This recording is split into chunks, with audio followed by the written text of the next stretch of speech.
बहुत ही मान और सम्मान के योग्य खंड शिक्षा अधिकारी व विभिन्न स्कूल से आए हुए सभी प्रधानाचार्य जी, अभिभावकगण, अध्यापकगण व पूरी बुनियाद की टीम, सभी का मैं यहाँ पहुँचने पर बहुत बहुत धन्यवाद करता हूँ, अभिनंदन करता हूँ।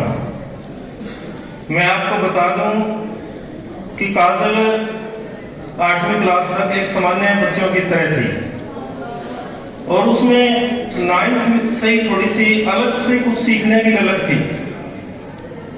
उसमें ये ललक थी कि जो ये 10वीं वाले बच्चे पढ़ रहे हैं, 9वीं तक मैंने पढ़ लिया कि 10वीं में क्या अलग आएगा, थोड़ी सी एडवांस उसमें सीखने की ललक थी। वो अपनी बड़ी बहन के साथ जब पढ़ती थी तो उससे भी पूछती रहती थी इसका क्या मतलब है, इसका क्या मतलब। और सरकार द्वारा ये सुपर 100 2000 में स्कीम चलाई गई। ये उस समय सिर्फ गवर्नमेंट स्कूल के बच्चों के लिए ही इसका लाभ मिला। और हमारे गांव में 2017 में लगभग एकदम ट्रांसफर के दौरान 18 टीचरों की ट्रांसफर हो गई थी और टीचरों की एकदम इतनी भारी कमी हो गई थी कि कैसे बच्चों को संभाला जाए, कैसे पढ़ाया जाए। फिर हमने कुछ एसएमसी की सहायता से, ग्राम पंचायत की सहायता से और स्कूल में जो टीचर कुछ जो थे उस टाइम, उनकी सहायता से बच्चों को संभाला। और बच्चे दुखी हो चुके थे कि टीचर नहीं है, तो उनके लिए टीचर अवेलेबल करवाए और उनके प्राइवेट स्कूलों में जाने से रोका गया। रोकने से आज ये गुड़िया सरकारी स्कीम का लाभ उठाकर IIT बम्बई तक पहुंच गई है। वरना उस टाइम अगर कोई बच्चा प्राइवेट स्कूल में चला जाता, 2018 में हमारे 3 बच्चे सिलेक्ट हुए थे, उनमें अगर कोई बच्चा प्राइवेट स्कूल में चला जाता तो उन बच्चों को इस स्कीम का लाभ नहीं होता। फिर 2018 में जून में फर्स्ट टाइम पेपर हुआ सुपर 100 का, तो हमने 10 बच्चों का फॉर्म अप्लाई किया था। 10 बच्चों में फर्स्ट लेवल में हमारे 5 बच्चे सिलेक्ट हो गए थे 2018 में। फिर उनको रिवाड़ी बुलाया गया और उस टाइम सेकंड लेवल में 3 बच्चे क्वालिफाइड हो चुके थे। और इसके साथ साथ मैं हरियाणा सरकार का भी बहुत धन्यवाद करता हूं कि जब IIT जेईई मेंस का रिजल्ट आया तो उस टाइम हमारे गांव से 3 बच्चे सिलेक्ट हुए थे जेईई मेंस में। और उन तीनों बच्चों को माननीय मुख्यमंत्री जी ने बुलाकर उनको सम्मानित किया चंडीगढ़ कि वह एक गवर्नमेंट स्कूल से 3 बच्चे सिलेक्ट होना।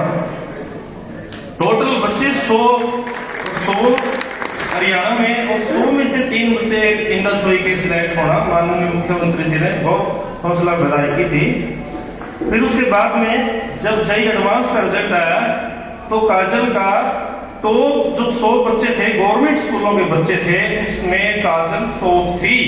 100 बच्चों में टॉप थी हरियाणा के जो टॉप में भी वो टॉप। जेईई मेन में उसका सेकंड और एडवांस में वो टॉप थी। उसके बाद उसका कंप्यूटर साइंस IIT बॉम्बे में सिलेक्शन हो गया। और इस टाइम काजल के लगभग स्टडी पूरी होने में 6 महीने बाकी है। उससे पहले ही माइक्रोसॉफ्ट कंपनी में उसका सिलेक्शन हुआ है। सिलेक्शन में उसको 31 लाख का पैकेज ऑफर हुआ है। तो ये बहुत बड़ी उपलब्धि हासिल है एक गवर्नमेंट स्कूल का बच्चा। और गवर्नमेंट स्कूल के बच्चे ऐसा पहली बार हुआ है जो लगभग पिछले 30 सालों में फर्स्ट टाइम IIT में सिलेक्शन हुए हैं। और जो माइक्रोसॉफ्ट कंपनी है उसमें 3 बच्चे सिलेक्ट हुए हैं और 3 में अपने हरियाणा से एक है काजल और हरियाणा में वो डिस्ट्रिक्ट फतेहाबाद में और फतेहाबाद में उसका ब्लॉक टोहाना। तो एक टोहाना के लिए कितनी बड़ी उपलब्धि बनती है कि गवर्नमेंट स्कूल से गुड़िया पूरा IIT में नाम चमका रही है। तो इसके पीछे मैं पूरे हमारे गवर्नमेंट स्कूल के स्टाफ उनका धन्यवाद करता हूं कि कम टीचर होते हुए भी कितनी इस मुकाम तक बच्चे पहुंचा रहे हैं। और अब भी आप सोच रहे होंगे कि क्या अकेली गुड़िया एक काजल गई है, नहीं। पिछले वर्ष भी हमारे 6 बच्चे गवर्नमेंट स्कूल से स्टाफ की भारी कमी है, वहां टीचर बहुत मेहनत कर रहे हैं सभी। तो 6 बच्चे IIT की कोचिंग ले रहे हैं, IIT और नेट की रेवाड़ी के अंदर। तो मैं बहुत धन्यवाद करता हूँ गवर्नमेंट स्कूल के सभी टीचरों का, क्योंकि एक अकेला व्यक्ति कुछ नहीं कर सकता।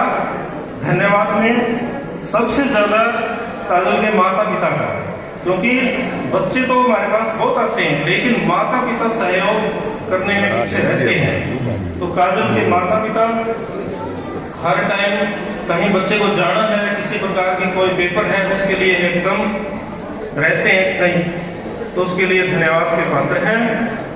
और बुनियाद जो सरकार ने चलाई है, ये काजल ने जब माननीय मुख्यमंत्री जी ने, मनोहर लाल जी ने 2020 में वहां बुलाया था, उनसे पूछा था कि इस शिक्षा को हम कैसे और बेहतर तरीके से बढ़ा सकते हैं। तो उस गुड़िया ने जवाब दिया था कि सर, अगर इसके लिए हमें 4 साल और मिल जाए ना, तो हम और भी इंडिया में अपना स्थान बढ़ा सकते हैं और भी अच्छी पढ़ाई कर सकते हैं। इसलिए 2 साल कम है, इसको 9 से लागू किया जाए। तो शायद शिक्षा विभाग में माननीय मुख्यमंत्री जी के बात दिमाग में आ गई हो, इसलिए ये बुनियाद चलाया गया। बुनियाद का मतलब है जड़ को मजबूत करना।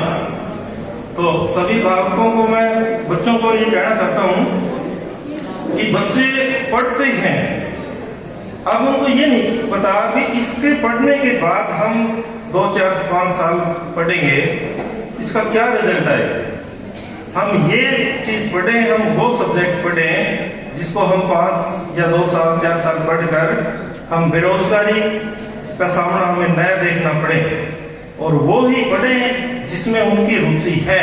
ये अभिभावकों को भी और बच्चों को भी इसके प्रति सचेत रहना चाहिए कि वे विषय ज्यादा पढ़ने चाहिए, जिसका आने वाले टाइम में वे बेरोजगार न रह सके और उनको रोजगार मिले। तो सबसे ज्यादा मैं बुनियाद टीम का भी धन्यवाद करता हूँ इसके लिए, प्रोग्राम के लिए धन्यवाद।